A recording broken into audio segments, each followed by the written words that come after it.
What is going on, guys? Surgeon's Tech Tips. In today's video, I'm going to be showing you how to make a Windows 10 bootable USB. That way you can install Windows 10 on your laptop, your desktop, or if you're just building a computer, this will also help you. You will need a Windows You'll need a Windows PC, so if you have a friend who has a gaming PC or just a regular laptop, you can do that. But if you already have a laptop, you can do it this way. So what you have to do is you have to go to the link in the description below. It's going to take you to this page here. You're going to click Download Tool Now, and it's going to download the tool up here. You could just go ahead and click Save. And then when it's done, it's going to be in your downloads folder, but since I already have it here, you're just going to need a 8GB or higher flash drive, so go ahead and plug that into your system now, once I can, get in there. That's what she said. So I already went ahead and formatted it, but you can right-click on it, click Format. As you can see, it's 7.26 gigs. Make sure that file system is in NTFS, and it'll do it for you anyway, even if it's not the right file system. Go ahead and click on the Media Creation tool. Click Yes on the UAC. It's going to pop up with this window here. Alright, so once this window pops up, it's going to load and do its thing.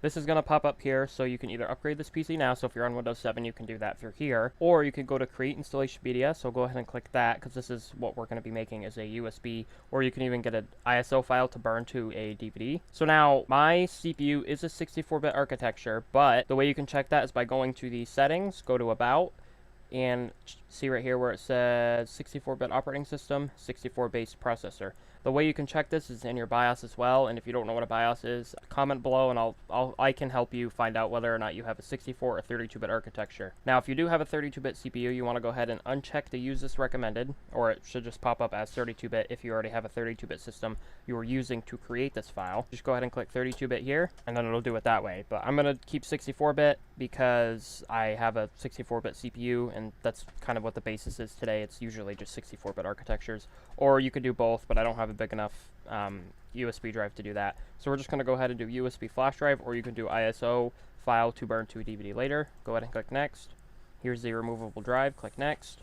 Now it's just going to get a few things ready. Now this will take a little bit, so I'm going to go ahead and end the video here, and then we'll be back once it's done.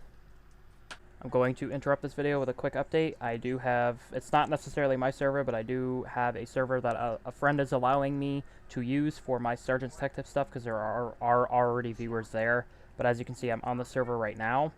So with the server, it's basically my uploads will pop up here, and it's all this stuff. So I'll probably put my YouTube schedule here. But if you want, you can go to this server, and you can go to the tech support section, ping me, and then I can help you with something you need to do. Or you can go to the Surgeon's Tech Desk and post your question here, and you can just say example question, and what you have to do is at Surgeon's, that is my first name. You just click enter, click it, and then you have it'll ping me. That way I can see it, and then I can answer your question. You can also add me as a friend by clicking on my thing and just clicking add friend. I probably won't accept it until I know who you are, but I will accept most, and then I can answer your question. But hopefully you guys go join the server. The server link will be in the description below.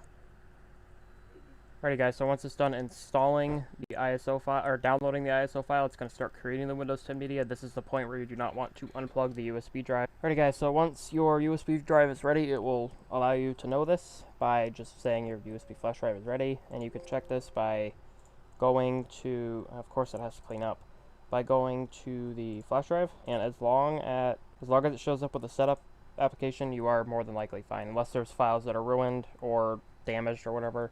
But I think there's ways to fix it. But that's how you make a USB flash drive for Windows 10, so you can boot it to, I don't know if you just built a computer or you just got a new laptop. But I hope you guys enjoyed the video. If you did, drop a like. If you did not enjoy the video, drop a dislike. I'll see you guys next video, and peace out.